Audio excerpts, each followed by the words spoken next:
Hey, I'm Kevin and welcome to part 1 of a 2-part series on how I made this shaker style coffee table. In part 1, I'm going to show you how I broke down rough sawn lumber and made this tabletop complete with breadboard ends. All of this and more in the Kevbotworkshop.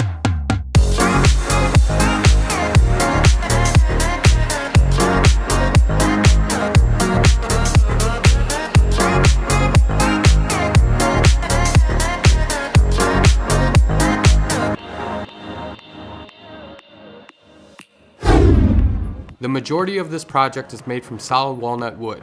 To save money, I'm using rough sawn lumber and surfacing it myself. While another project was taking up space in the shop, I started by breaking down the lumber outside at the miter saw to make it easier to work with.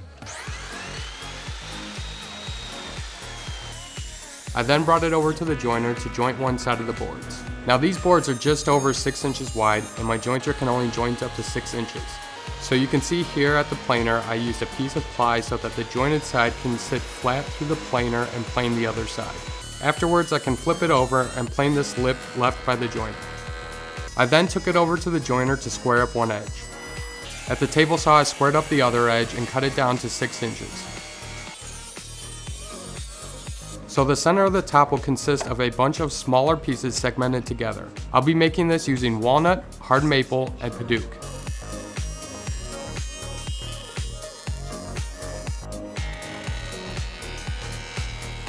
After I cleaned up the boards while making some colorful sawdust in the process, I cut them to 1 1/4 strips because that's the thickness of the top.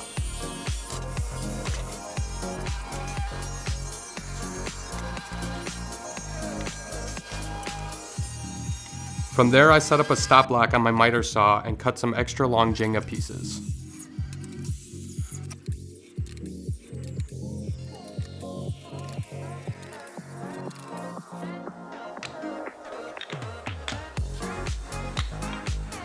Now it's time for a little time lapse of me gluing up the center board.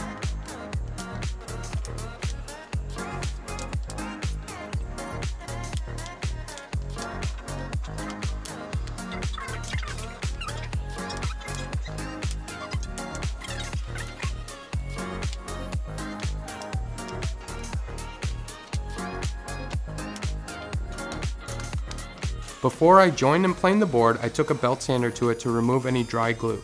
Now I can clean this up and get it ready for the top.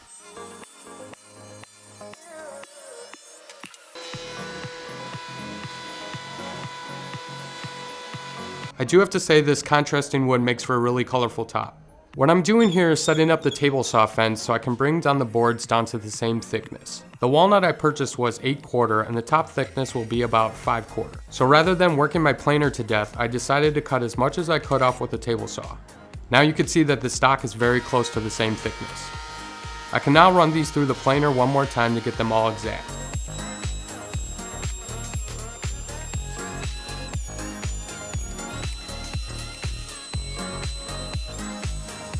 Now it's time to join these boards together. To help with alignment, you can use a Festool domino. However, I don't want to spend a ton of money buying an expensive tool. You can just pick up a dowel jig from Rockler. This does the same thing, but a very small fraction of the cost.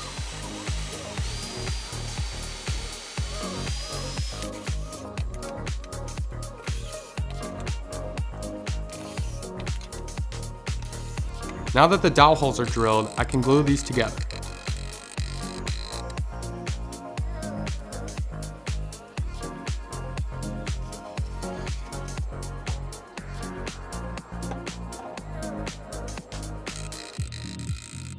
This was a little tough to knock together, so I used clamps to pull them together.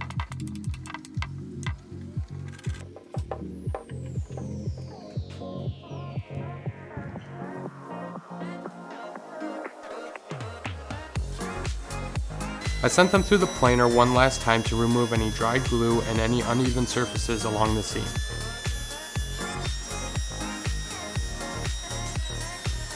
Now the rest of the table can come together.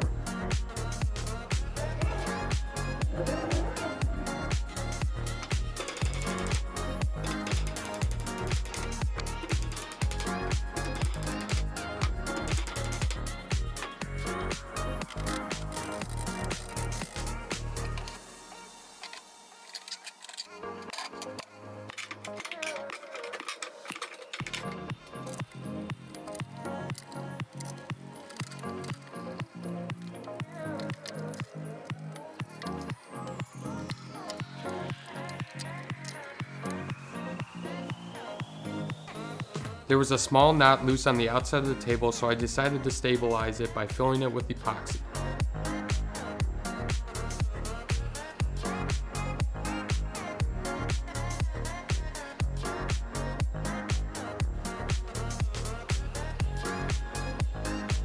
I also filled a couple other knots and cleaned them up with a card scraper when they cured.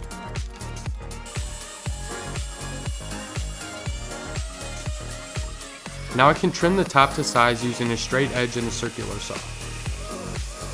I thought it was pretty cool watching the sawdust change color in slow motion.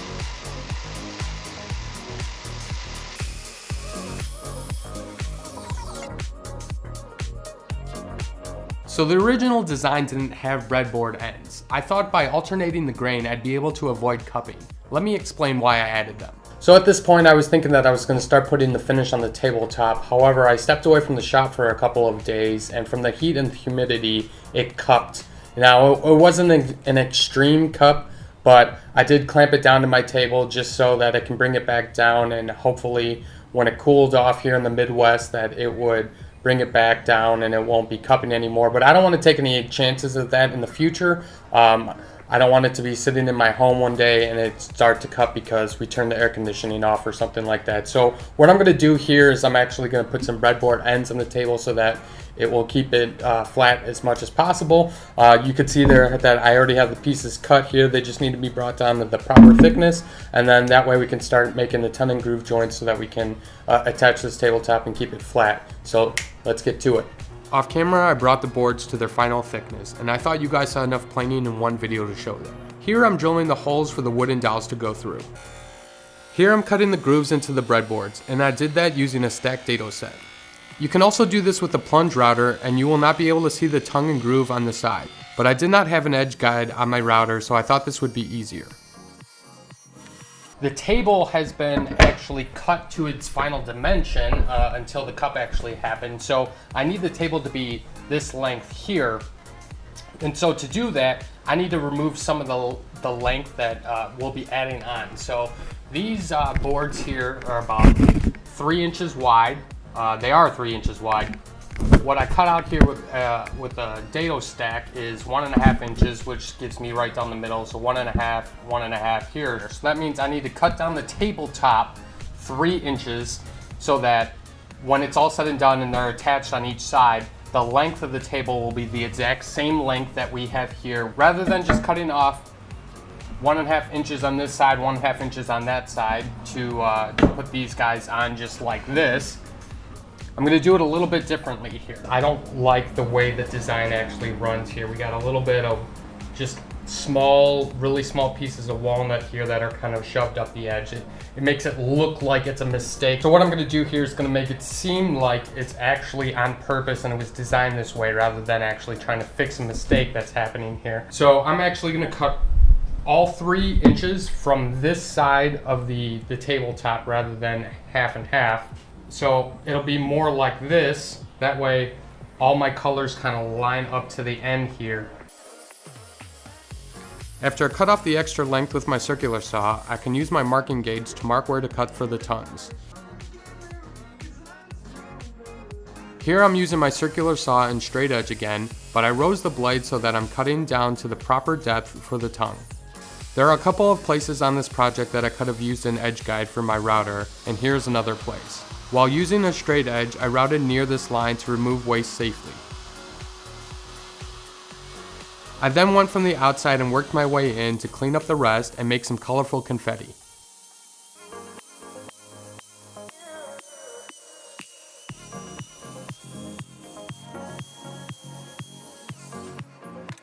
I then used my hand plane to clean it up and bring it to a nice snug fit.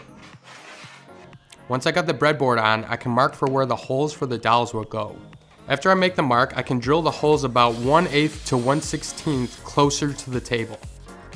Here I am elongating the holes on the left and right side so that the dowels do not prevent the rest of the table from moving through the seasons, which would cause more problems. I am now ready for the dowels. I wanted to use some Padauk and maple to give some more of that accent, but they didn't sell these dowels in the store by me, so I decided to make my own. Here I am drilling holes so I can make a plate to pound some dowels of my own. What I'm doing here is not totally necessary. You do not have to make an entire jig like this to make dowels. They do sell dowel plates to cut your own, but I had some scrap metal around the shop, so I thought I would show you an alternative.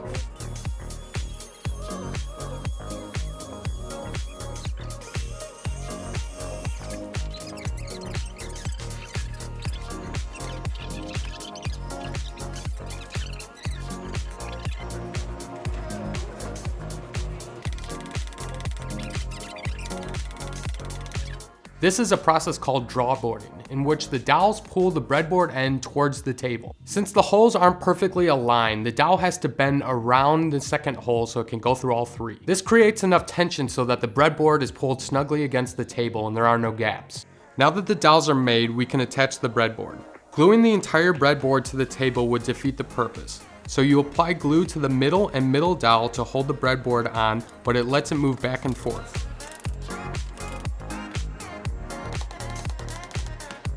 The rest of the dowels are inserted without glue until the last couple of tabs so that it attaches to the breadboard but not to the tongue of the table. Afterwards, I cut the excess and sand the plugs flush.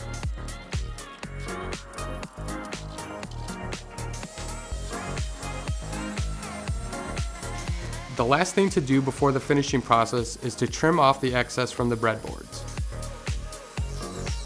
For this tabletop, I decided to use Aqua Coat wood grain filler to fill the grain and make the top completely smooth. Padauk specifically has larger pores that collect debris, and this will help to fill them. You start by pressing the gel into the grain with a flexible putty knife or burnisher and remove the excess. Light sanding and repeat. And now it's time for the moment we've all been waiting for, applying finish and watching that color pop. I use General Finishes Armor Seal for most of my projects because it's a pretty simple finish to apply and I like the result. The first coat, I apply a heavy amount of finish and let the wood drink it in for a second and wipe off the excess. After it fully cures, I give it a light sanding with 400 grit and apply another thin coat. I repeat this process a few times and the last coat is the thinnest layer I can possibly apply. Most people will not sand after the final coat, but I hit it with a high grit like 1200 very lightly to make it very smooth. Be careful not to scratch your last coat. So that's where I'm going to end part 1 of this series. You can actually find part 2 right over here. I'm going to show you how I made the carcass and the drawer, as well as show you some final shots of the table. Remember, if you like this content, hit that like button and make sure to subscribe. Definitely hit that bell icon so you can get a notification when a video comes out. Thanks for watching everybody, and I'll see you next time in the Kevbot Workshop.